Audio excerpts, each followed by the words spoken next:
Welcome to a critical part of your financial plan, understanding wills. It may seem like a topic for later in life, but creating a will is a foundational step for every adult. This guide, updated for 2025, will walk you through what a will does, what it doesn't do, and why it's an indispensable tool for protecting your assets and your loved ones. What happens if you don't have a will? If you pass away without a will, you are considered to have died intestate. When this happens, your state's laws will determine who receives your property by default. Typically, assets are distributed to your spouse and children, or to other family members if you have none.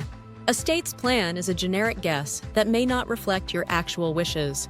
This is especially true in 2025, where modern family structures, unmarried partners, and close friendships are common. A will is your opportunity to replace the state's default plan with your own, ensuring your personal preferences are honored. The core functions. What your will can do. A will is a powerful document that allows you to make critical decisions and provide for your family. Distribute your property. A will provides for the distribution of property owned by you at the time of your death. You can generally dispose of this property in any way you choose, providing for family, friends, stepchildren, or charities. Appoint an executor. You can designate an executor, also called a personal representative, in your will. This is the person or institution you trust to be in charge of settling your estate and carrying out your instructions. Name guardians for children. If you are the surviving parent of a minor child, your will is the place to designate a guardian. This is one of the most important functions of a will, as it minimizes court involvement in the care of your child. You can also use a trust within your will to manage the assets you leave to your children. What your will doesn't control. This is a common point of confusion. A will does not govern the transfer of assets that pass to others by operation of law or contract. These are called non-probate assets, and they go directly to the named person regardless of what your will says.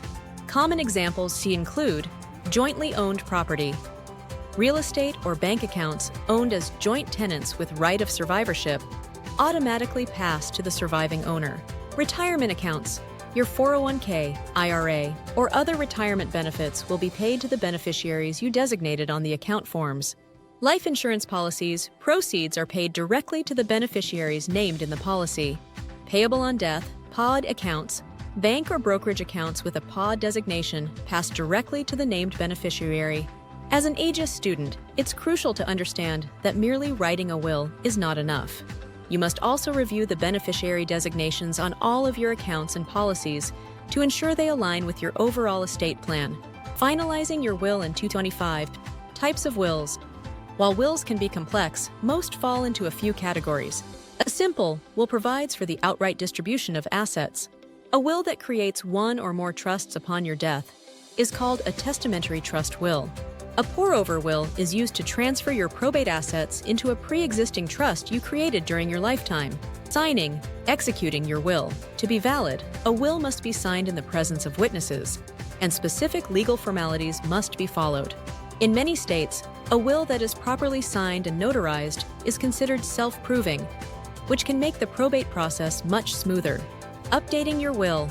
A later amendment to a will is called a codicil, which must be signed with the same formalities as the original will. However, in 2025, creating a brand new will that revokes all previous versions is often a clearer and safer way to make updates, especially with the accessibility of modern estate planning tools.